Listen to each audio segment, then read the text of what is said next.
श्री स्वामी समर्थ। अभी 26 फरवरी को महाशिवरात्रि आने वाली है। महाशिवरात्रि पे मैं आपको नए नए ढेर सारे उपाय बताने वाली हूँ। ये उपाय आपको करने से मुझे कमेंट आई थी कि बिना कुछ किए पैसे कैसे कमाते हैं। तो आपको कुछ काम नहीं करना है, तो आपको एक उपाय करना पड़ेगा। ये महाशिवरात्रि के दिन में करना पड़ेगा, लेकिन उपाय करने के लिए आपको जो सामग्री चाहिए है वो आप अवश्य लीजिए। देखिए, धतूरे से या बेलपत्र से ही आप आर्थिक तंगी दूर नहीं कर सकते हैं। अगर आपको अपने भविष्य में सुधार लाना है, या अपनों से उठे हुए आप है, या अपने घर में कलेश है, परिवार में शांति नहीं है, सुख शांति कुछ भी आपकी समस्या है, सब सुधार होगा। ये 10 पत्ते जो पेड़ के मैं आपको बताने वाली हूँ, ये आपको करना है। ये इससे शिव पूजन से शिव की महाकृपा होगी। और शिव जी महादेव है, भोलेनाथ है, और उनके एक आँख से अशोक का वृक्ष पैदा हुआ था और दूसरे आँख से रुद्राक्ष का वृक्ष पैदा हुआ था। तो फ्रेंड्स, आपको संतान सुख चाहिए, धन लाभ चाहिए, संतान के कष्ट दूर करने हैं, तो आपको क्या करना है, आपको अशोक के पत्ते शिवलिंग पर चढ़ाने हैं। अवश्य चढ़ाइए। और आपको अशोक का जो पेड़ होता है घर में चढ़ाने के बाद भी अशोक का पेड़ घर में होना चाहिए। इससे दरिद्रता और दुख दूर होते हैं। अशोक के पेड़ की अगर जड़ आपको मिल जाए तो लाल या सफ़ेद रेशमी वस्त्र में आप बांध के तिजोरी में या आप कार्य क्षेत्र में रखने से आपके शोक दूर होंगे और आप घर में आमदनी बढ़ेगी। दूसरा पत्ता है दुर्भाग्य दूर करने के लिए आपको आम का पत्ता शिवलिंग पर चढ़ाना चाहिए, जिससे आपके दुर्भाग्यता दूर हो जाएगी। शिवलिंग पर चढ़ाने से नकारात्मकता दूर हो जाएगी। अगर आपको धन लाभ चाहिए, धतूरा और भांग के पत्ते आप चढ़ा सकते हैं, इससे नकारात्मकता दूर होगी। और यही पत्ते से आपको मानसिकता, तनाव आपकी लाइफ में अगर है वो भी दूर होगा। और इसी साथ में अगर आपको ऐसा लगता है कि शिवजी ने अगर धतूरा और भांग खाया तो हम भी खाए, ऐसा नहीं, क्यों तो शिवजी ने हलाहल पिया था, ग्रहण किया था, इसलिए उनको नीलकंठ कहते हैं। अगर आप भी ऐसा करें तो शिवजी की कृपा आपके ऊपर नहीं होगी, क्यों तो शिवजी रुष्ट हो जाएंगे, क्यों तो वो महादेव है, देव के देव, इसलिए उन्होंने ग्रहण किया था, लेकिन आप नहीं कर सकते हैं। अगर आप हलाहल ग्रहण कर सकते हैं क्या, नहीं, तो आप वो भी धतूरा भी ग्रहण नहीं कर सकते।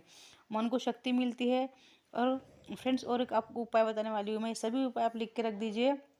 अगर आपको दर्द है, दुख है, रुकावट आ रही है कुछ आपके काम में, आपको सुख शांति नहीं है, अनार के पत्ते आपको चढ़ाने हैं शिव जी के ऊपर। इससे आपके आपके सभी संग जो रुकावट दूर हो जाएंगी, आर्थिक तंगी है आपको भी दूर हो जाएंगी।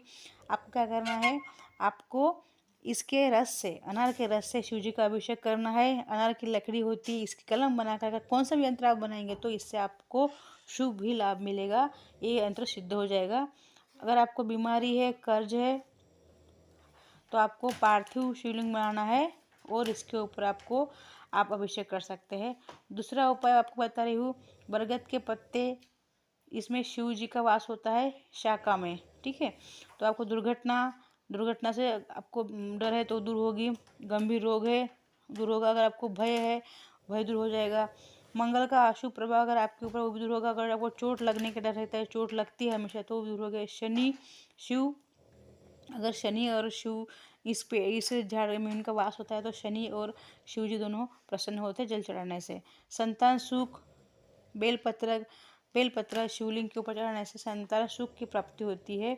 अगर आप किसी प्रवास में जा रहे हैं तो अपने जेब में शिवलिंग पे चढ़ा हुआ एक बेलपत्र लीजिए और आप प्रवास में जाइए, चाहे आप गाड़ी से जा रहे हैं, ट्रेन से जा रहे हैं, कैसे भी जाए, आप प्रवास में जाने निकले तो अपने जेब में एक पत्ता रख लीजिए बेल का, लेकिन वो शिव जी को चढ़ाया हुआ होना चाहिए। वहाँ से वापस आने के बाद आप ये पत्ता पानी में प्रवाहित कर दीजिए, या फिर आप घर गमले में डाल दीजिए। ऐसे करने से आपका जो प्रवास है वो बिना संकट के दूर होगा। बेलपत्र को अगर आप शिव जी को चढ़ाते हैं तो आपके घर में कलेश झगड़ा कभी भी नहीं होगा और आपके साथ कभी भी अनहोनी नहीं हो सकती।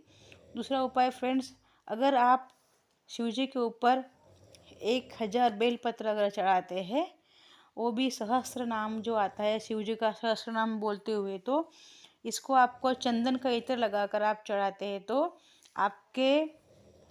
आप चढ़ाए और आपकी पत्नी जलधरा अगर छोड़े, और वो एक पत्ता आप चढ़ाए शिव जी का नाम देते हुए और आपकी पत्नी जलधरा छोड़े धीमे धीमे, तो इससे आपके घर में दुख, विपत्ति, अनहोनी, अल्पायु, आपको संतान नहीं है, आपकी आयु दीर्घ हो जाएगी, आपको ज्ञान मिलेगा, ये सब आपके घर में वास हो जाएंगे, आपके घर में से भी समस्या दूर रह जाएगी। वो यही इतना ही नहीं, अगर आपको भोजन कराना है तो आपको क्या करना है, आपको शिवलिंग के जैसे हम शिवलिंग रखते हैं बेल झाड़ के नीचे, जैसे अगर आप भोजन कराते हैं ब्राह्मण को तो इससे आपकी आर्थिक तंगी दूर होती है, आपके संकट दूर होते हैं।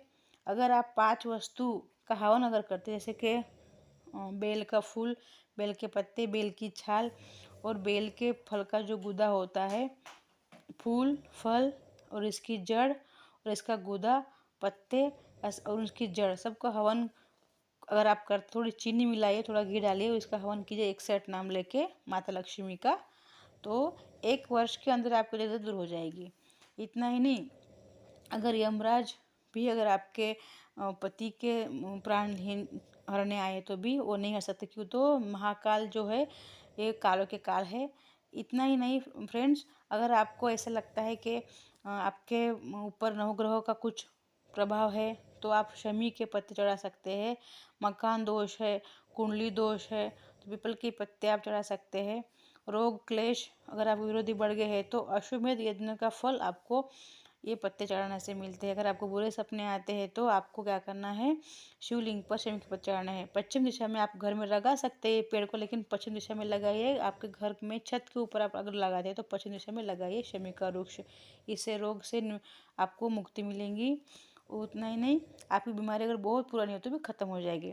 शनि राहु केतु मंगल और पितर भी अगर आपको अगर दोष है तो आपको क्या करना है, चांदी का एक चौकोर पत्ता लेना है, चांदी का टुकड़ा लेना है और नीम के जड़ में आपको नीम के जड़ में जाके अंदर थोड़ा गड्ढा करके जो वहाँ पे रख देना है और उसको रोज़ जल चढ़ाना है।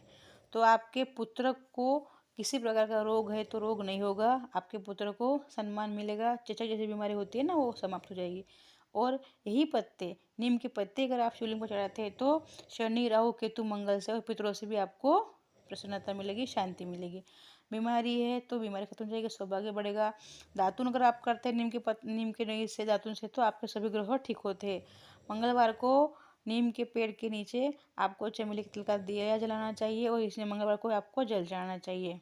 इसी प्रकार से अमंगल भागेगा, आपके घर मंगल ही मंगल होगा। कुंभ मकर राशि वालों को ये पेड़ अवश्य लगाना चाहिए।